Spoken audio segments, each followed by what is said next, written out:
Hi guys, welcome to Capital Edge Midweek. We thought we would provide you guys with some sort of resource that you can use in your discussions and things in your Connect groups. And we just want to thank all of our leaders for the way that you guys have connected people through Zoom or WhatsApp or whatever programs or apps you're using. So thank you for all the work you're doing in caring for the people at Capital Edge. And we pray that you'll be blessed, you'll have the favour of God on your life. Well, today we've got a panel of people here. We've got some people on our couches, and so we want to introduce them to you. First of all, we've got Pastor Alan here. Hi, Alan. How you doing? I'm great, thanks, Matt, and good morning, church. Great, and we've got Pastor Grace, who, of course, is our Kids Way pastor. Hi, Grace. How you doing? Hey. Hey, everyone. And we have Pastor Rodney, all the way from Fiji. Bula. Bula Vinaka. Hello, everyone. G'day, mate. How are you? How are you? I'm good. Good. Thanks. So what we thought we'd do is we thought we'd introduce to you guys a discussion topic, just banter that around a little bit, and it's the sort of topic that you can use in your Connect groups as well. And so here is the topic that we thought that we would look at this week, and it's simply this: how do we reach our world for Jesus when we're in confinement? When we're locked away, when we're behind closed doors, we can't get out much. How do we actually reach our world? Because, the Great Commission, Matthew 28, says, go into all the world and preach the gospel. And so we still have this mandate on our lives, even though we're tucked away. Yep. We still have this mandate to reach our world for Jesus. So how do we go about that? And what are some of the practical things that we can do to still be reaching out? Because I do know this, and I'm sure you guys will agree, a lot of people are questioning things. A lot of people have questions out there, and it is actually a real opportune time to be able to reach people. So any thoughts on that? Let's start with you, Pastor Alan. What do you think? Well, I think that social isolation or social distance are going to be among the 2020 most used words. Yeah. But I think that we need to have another look. And somebody reminded me the other day that Paul wrote most of his great works in the New Testament from the isolation of a Roman prison. That's it. And so the church is traditionally a gathered body. We come together, we worship together, we hang out together. But there are many parts of the world for many centuries have not had that privilege. Yeah. Most of the Christian story has included churches and individual Christians who've been isolated because of persecution or for a whole lot of other reasons. Yeah. We're not in that situation. We are in a health crisis, and I came back from Sri Lanka and immediately had to go into 2 weeks of self-isolation. Did you go stir crazy? Well, some of you may guess there's a hint of an extrovert in me, and so I found that a challenge. But really. What a great opportunity to read more, to pray more, to get in touch with people. I've been every day I've been talking to our missionaries around the world, our friends here in Canberra, by Zoom or WhatsApp or Facebook Messenger or Viber. They're all there, and we can communicate with the world without having to iron a shirt to do so. Yeah, that's true. There are some advantages, we may be isolated, but you come to a realization that there are a lot of people in our society who are genuinely isolated for a lot of other reasons, and we need to think about how we can go beyond ourselves and get out of our comfort zones and reach people who might otherwise be feeling it more than we do at the moment. Yeah, absolutely. So what are some practical things that we can do? We're reaching out to our church, we're reaching out to our people, and we're doing that well through Connect groups and through our Sunday service and all this. What about those unsafe colleagues, for instance, through workplaces, marketplace? How do we reach those people for Jesus during this time? Any ideas on that one? I think right now Alpha is one of the best ways that we can reach our unsafe friends, work colleagues. I like what Nicky Gumbo says. It is one of the best times for him to reach out to the unsaved. Yeah, absolutely. And Alpha is doing it. There is an Alpha online program that is happening. And we as a church, we're going to be doing that from the 19th of April. We'll be starting off our 10-week program with Alpha. It's from 4 to 5:30. So we'll be setting up. I'm already in the process of setting up that. I've already had emails from church members who want to have their friends involved in this Alpha program. Great. And they're going to be part of that as well. So, which is great. So we can set that up through Zoom again. In that way we can get together in meeting rooms, online meeting rooms, and just watch the videos together, and then have that safe discussion and relational as well. It's important to be relational, I guess, especially with our friends and our work colleagues. And so that's one of the practical ways, through as a church body, we can reach out to the unsaved. One more thing I might add, I was struck with the tragedy in our family with my uncle's loss, and so everyone's just shaken in my family in Fiji, and overseas as well. And so this video media, YouTube, it's so easy to make a video and send it out to your friends and family. So what I did, something that I could do to help out those in my family who are unsaved as well. They are obviously shaken with this death that has come in our family, and so I just made a small video with the gospel message. Yeah. That, Did you just use your phone? And I used my phone in my home office. I recorded the video. I just downloaded it to YouTube, and I posted it to my friends and family. And amongst them, there were family members who are not Christians. They follow other religion. They have other faith. But I shared the truth. I shared the gospel, and I shared my heart for Jesus, and my heart what Jesus has done for us.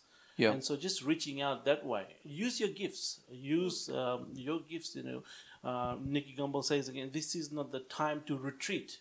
This is a time where we as Christians, we should be more out there. I agree. Reaching out the world with the light that we have.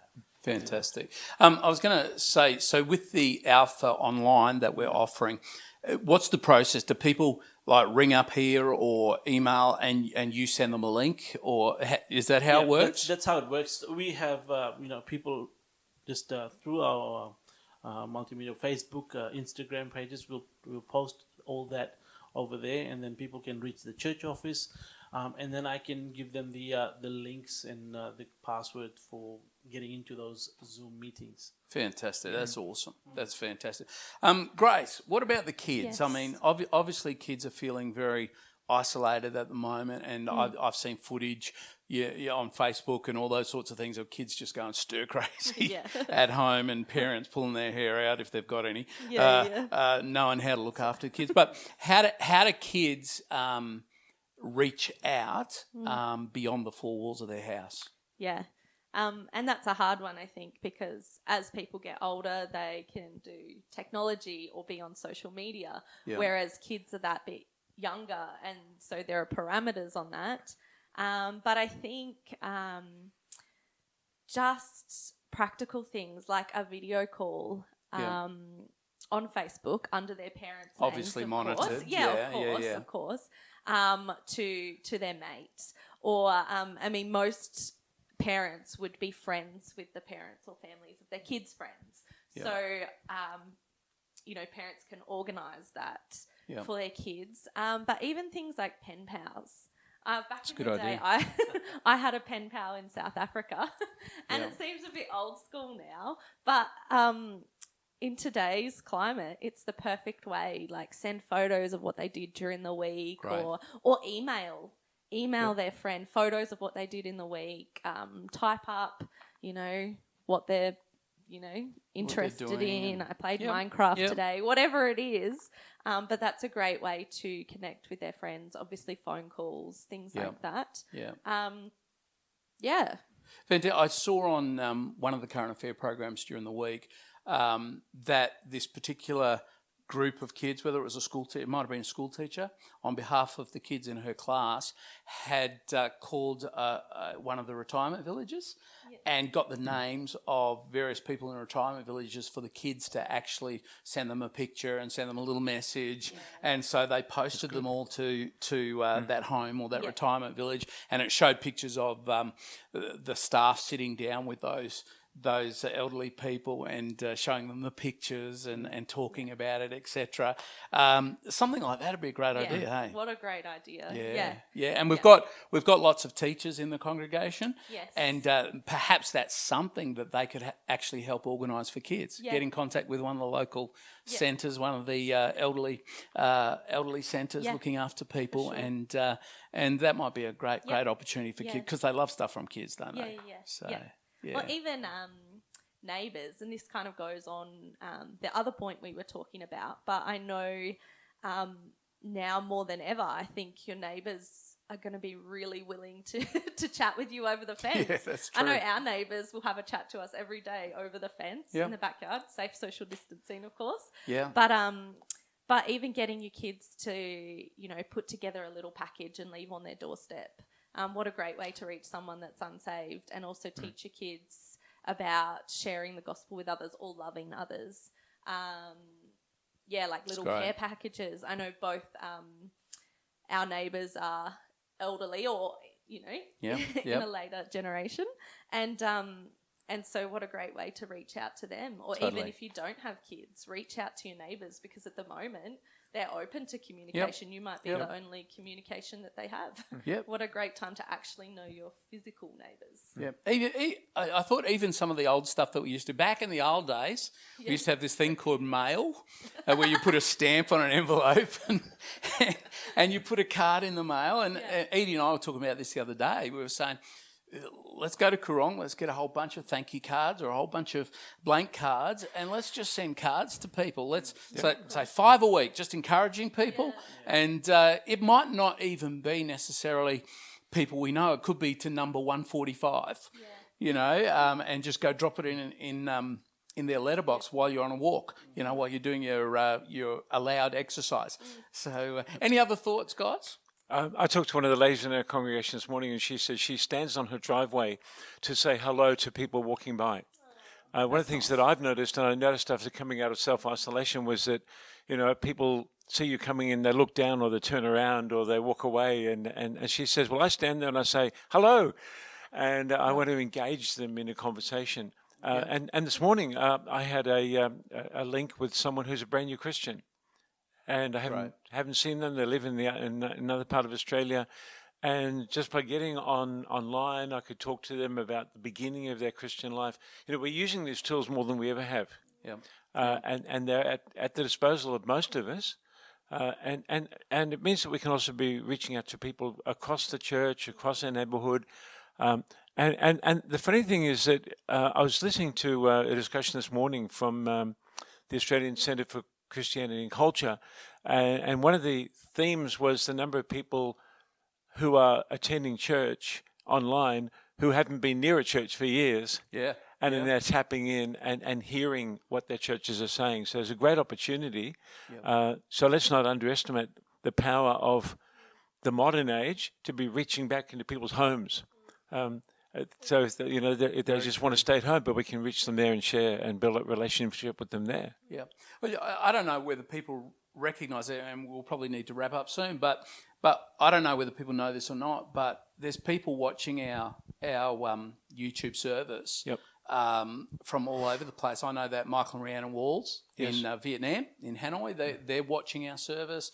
I know people in the Kimberleys are watching our services. I know I was on the phone to my family in Perth just yesterday or the day before, and they were saying that they watch their service in the morning, then after lunch they watch our service. And so there's people all around the place, and people that we don't even know. And Byron and Ashara in Yumia were watching their service, and then tuning in on Zoom to chat after the service. How good is that? Before they were returned to Australia. They were evacuated, but so we can reach the whole world, literally. Yeah. Rodney, you're going to say something? Yeah, I was going to say my folks in Fiji are watching the service every Sunday. Family, friends in New Zealand, I've sent a link to them. They enjoy watching our service in New Zealand. So we are reaching. That's brilliant. We are reaching people for Jesus. Yeah. Our messages are going all around the world. In this world. That's fantastic. So, it's never been easier to invite someone to church because there is no effort. They can, And I think we get to reach a whole group of people that maybe never would have felt comfortable walking through the doors, but are curious. And so they may be willing to sit and watch it and get the message of Jesus through our church services. And who knows, maybe when we're back, they'll go, oh, maybe I actually will pop in because this feels comfortable now. Yeah, I think, Easter is the message of salvation. And we're coming up in this period of time through April in particular where our focus is the salvation, the cross of Jesus Christ. And I know Pastor Alan's spoken on it. I know that I'll be speaking on it as well. And on just salvation, giving people that opportunity to give their lives to Christ. So invite people who don't yet know Jesus. Invite them to link in on the service. And who knows what might happen in their life. They'll open up their heart and they'll say, I don't fully understand, but I know that there's something in accepting Jesus as Lord and Saviour in my life. So I think it's a powerful opportunity that we do have. And one other thing, because we are allowed to walk and we are allowed to go to the shopping centre, I've had a number of opportunities where, it's good to reach people online, but people still need the personal interaction. So we meet at the coffee shop, we grab our takeaway coffee and go for a walk. And exercise. We're allowed to exercise. That's right. Keeping our social distance, as you can see, we do. But there are different ways and new creative ways in which we can working to bless people as a church and as individuals. Absolutely. Fantastic. Well, we hope that's provided you guys with a little bit of discussion, and hopefully in your groups you'll be able to continue this discussion a little bit more and just come up with your own creative ways of being able to reach your world for Jesus. So that's great. Fantastic. Well, we have two wonderful missionaries, Serg and Siobhan Reinhardt. They are in Buenos Aires, Argentina, although they're back in Canberra at the moment, where they are expecting baby number 2. A little brother or sister for Isabella, not too far away. They're back here, but they've been doing incredible work in Argentina. And we are to hear that when they go back, they are actually going to be extending their reach, and they're reaching out into Uruguay, which is about 3 hours down the road from where they are, another country. And Alan, tell us a little bit about Uruguay. You've been there, so yes, I was there a couple of years ago in Montevideo, the capital, and a number of other cities in Uruguay. And it's only about a 2-hour ferry ride to the nearest city in Uruguay from Buenos Aires.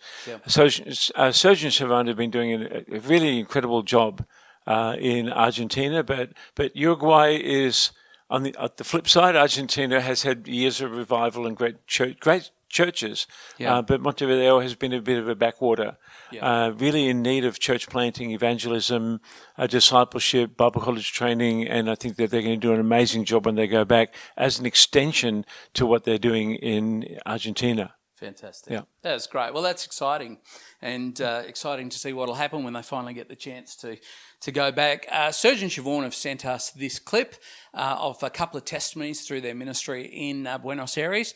We would love you guys to have a look at that right now. Hello everybody, my name is Sergio and this is my wife Siobhan, and this is our little girl Isabella.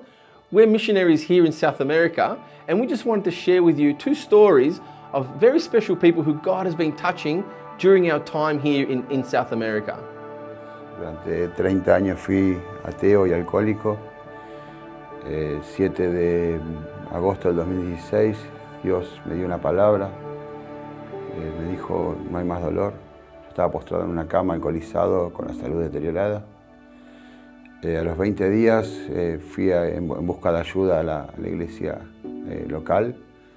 Al fin de la reunión lo conozco a Sergio. Sergio se acerca a mí, lo conozco a él.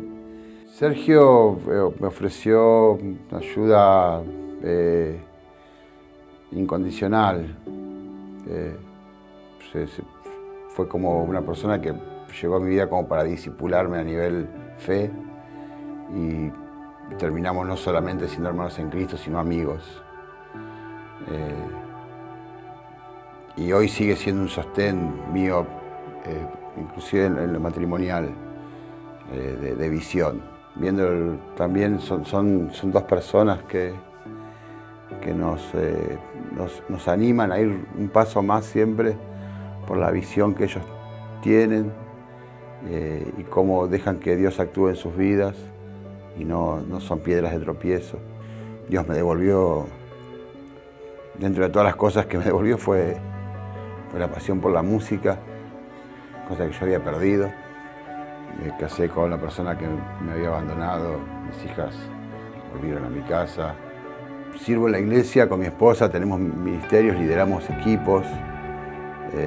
Yo sin saber nada, hoy me encuentro al frente de gente, hasta discipulando personas. Pero es el actuar de Dios que te lleva a ir haciendo todo. Yo no tenía conocimiento de nada. Todo lo que hacemos es para la gloria de Dios. No hay crédito propio. Mi nombre es Silvia, soy la mamá de Felipe. Vivimos en un refugio hace 1 año y medio. Cuando llegué al refugio estaba, en el fondo de todo.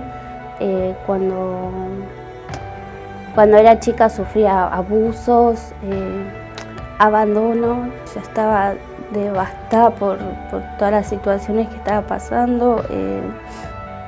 Y cómo Dios hizo cosas hermosas, sanaciones, proyectos,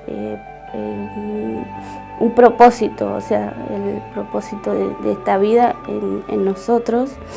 Bueno, conocimos a un grupo de pastores, a Sergio, a Siobhan, que también estaban con ellos.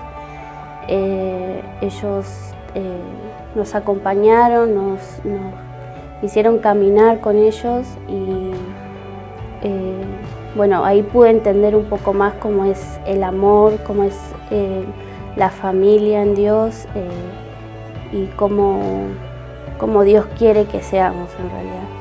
Gracias a Dios, a Siobhan, a los pastores, porque pude salir de esa situación con su ayuda y hoy Felipe puede tener una mamá que le puede dar otro futuro. Y soy muy agradecida por eso.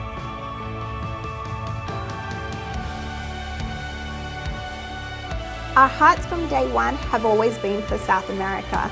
And as a family right now, we're in a transition, making the move from Argentina and on to the next country that we feel God is calling us to, which is Uruguay.